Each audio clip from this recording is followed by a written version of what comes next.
welcome back to the channel. It's been a while. I've been busy with things in my personal life and I've not had the chance to get around to doing any videos. However, I have a special one today. This is a shoe I've seen and I just had to buy it. There was no other way about it. I thought, do you know what, yeah, that's going to be a cracker. I could just tell by looking at it. And it's the Fusion Nitro Black 5s. Now, I did do a video in the past about the Fusion Nitro Spectra, which is this one right here. Get to that shortly.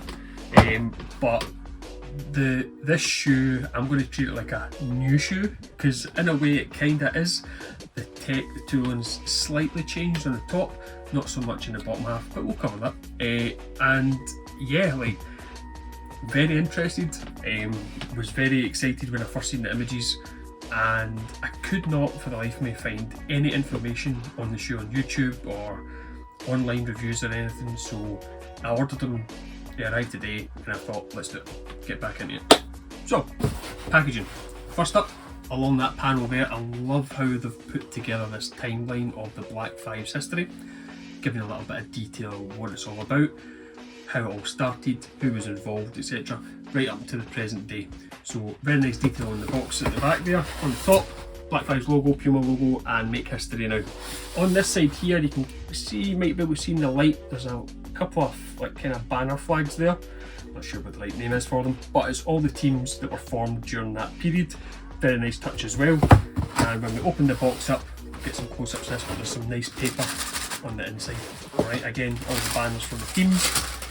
And when we open it up, man, this shoe is legit, like really nice in terms of visuals, materials used. It's a nice upgrade.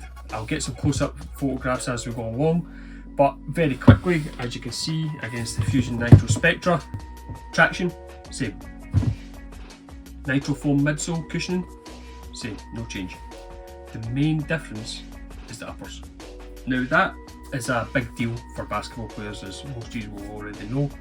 Lockdown, comfort, feeling of security, that's a big thing when it comes to stopping on a dime, or you want to change direction, cutting, etc. Need some sort of support laterally.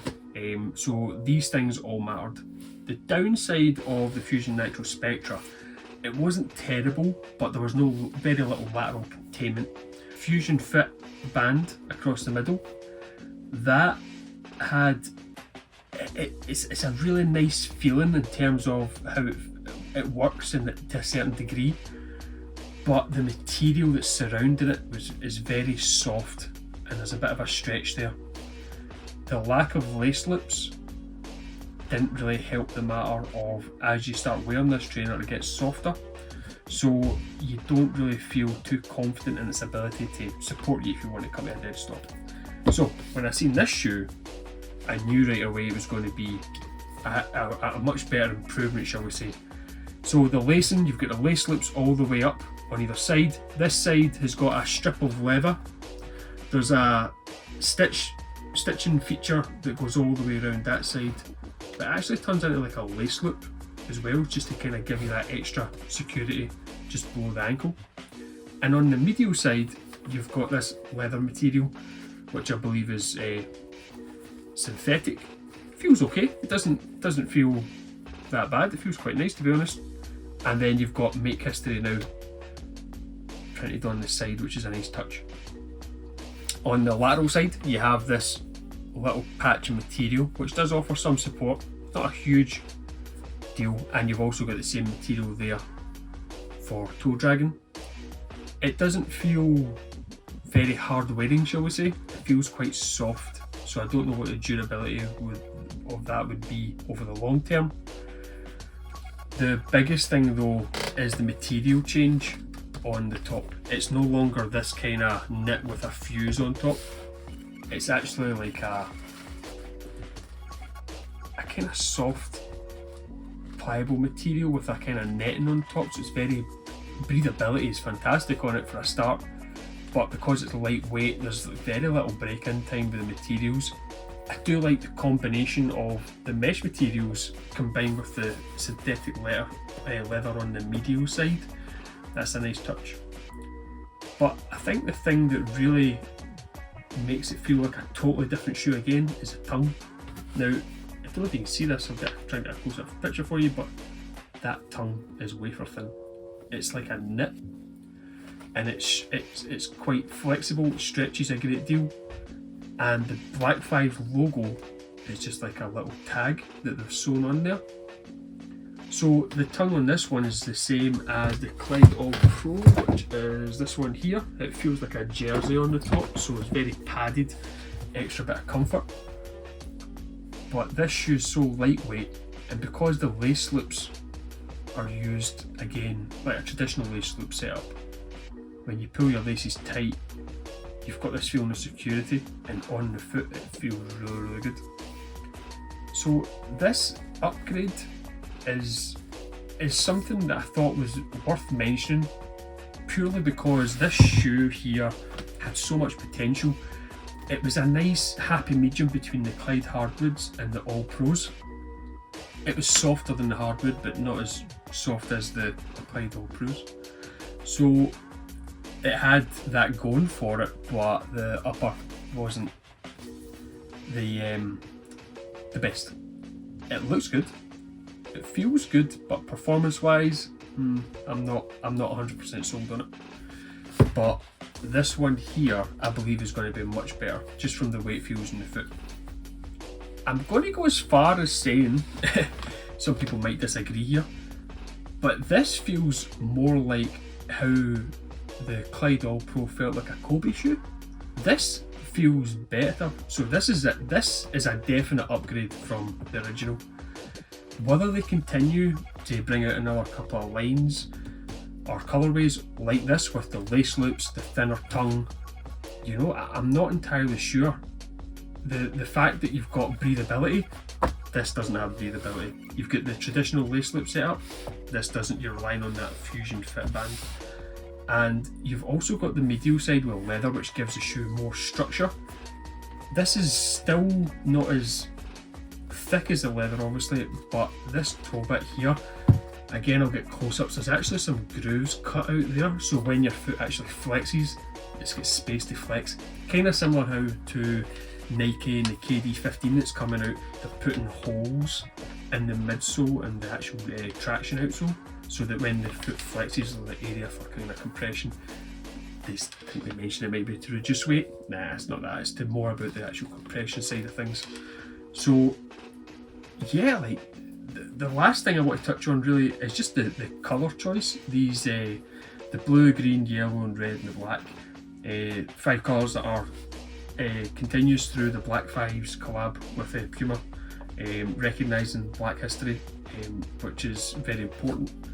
But at the same time, I just can't help but feel that Puma have listened to the customers again, and they've taken the negatives from this shoe and thought, okay, let's just kind of tweak it, let's adapt it. And again, I think they've hit it out of the park. So again, if you've not seen this shoe, it's on puma.com just now for 130, I believe. Yeah, 130.